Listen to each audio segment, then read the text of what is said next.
Sehr verehrtes Publikum, wir sind gerade in der komfortablen Situation, dass mein Headset den Geist aufgegeben hat. Und deswegen muss ich jetzt nicht mehr schauspielern und schicke Jürgen Böse alle folgenden Rollen. Das kann den ganzen Abend über sehr, sehr anstrengend werden. Genau.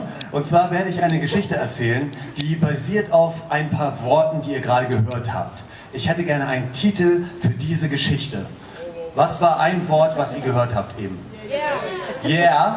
Yeah ist in dem Titel der Geschichte drin. Und noch ein zweites? Richtungen. Bitte? Richtungen. Richtungen. Yeah, Richtungen. So heißt der Titel meiner Geschichte. Ich freue mich schon sehr drauf. Jürgen wird alle folgenden Rollen spielen und ich übernehme volle Verantwortung für das, was jetzt passiert. Viel Vergnügen. Yeah, Richtungen.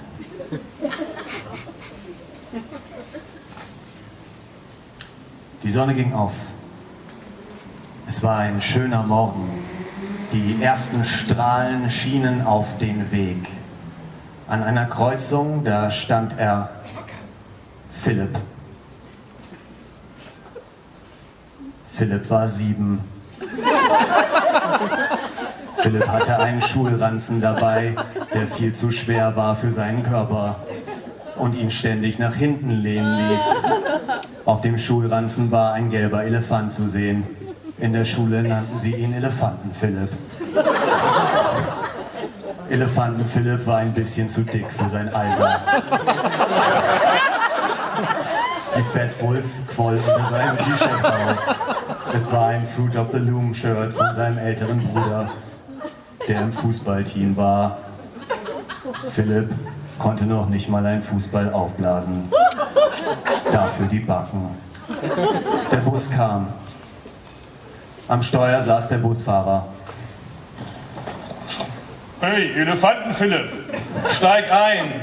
Der letzte Reihe ist extra freigelassen worden für dich. Und Philipp machte sich auf den Weg in die letzte Reihe.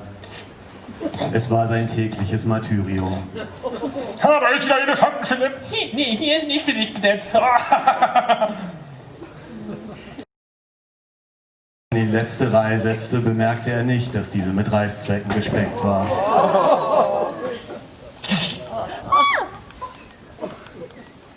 Er hielt es aus. Wenn er was sagen würde, würden sie nur fieser werden. 6 Stunden später.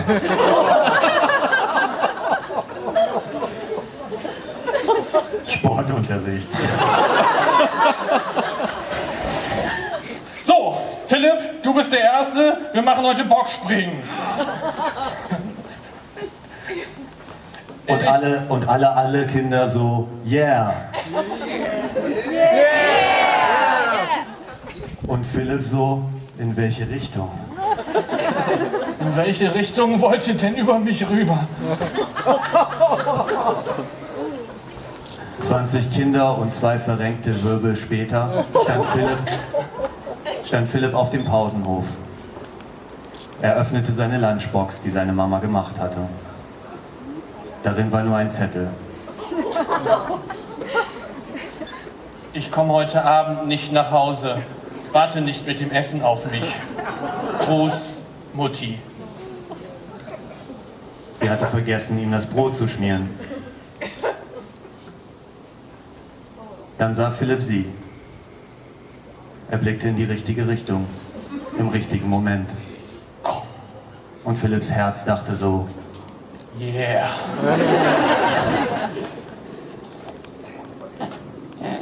sie hieß Charlotte.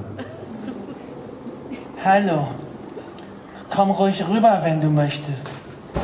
Warte mal, das sagt sie nochmal und sie ist netter. Und sie ist kein Idiot. Hallo. Komm ruhig rüber, wenn du möchtest. Ich? Wirklich ich? Na klar, komm schon. Du siehst einsam und verlassen aus. Und du wirst mir auch keine Reißzwecke unter den Sitz legen. Na, wenn ich ihn unter den Sitz legen würde, wäre es ja nicht so schlimm. Du meinst auf den Sitz. Ach ja, du bist irgendwie nett. Das ist anders für mich. Er bemerkte ihre Prinzessinnenkrone im Haar. Sie sagte, Was ist das? Das ist meine Prinzessinnenkrone. Findest du sie hübsch? Ja. Aus welcher Richtung kommst du? Ich komme aus deinen Träumen. Du hast dir immer vorgestellt, so jemanden wie mich zu treffen. Stimmt's?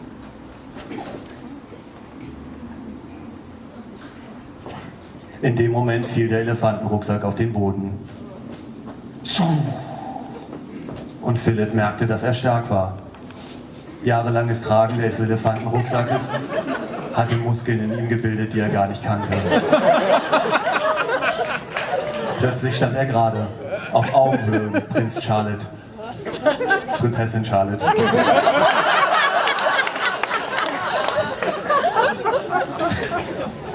Manchmal werden Träume wahr, Philipp.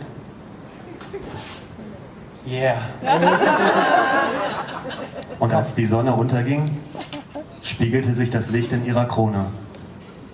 Und das war alles, als er sah, als seine Lippen auf ihre zuflogen.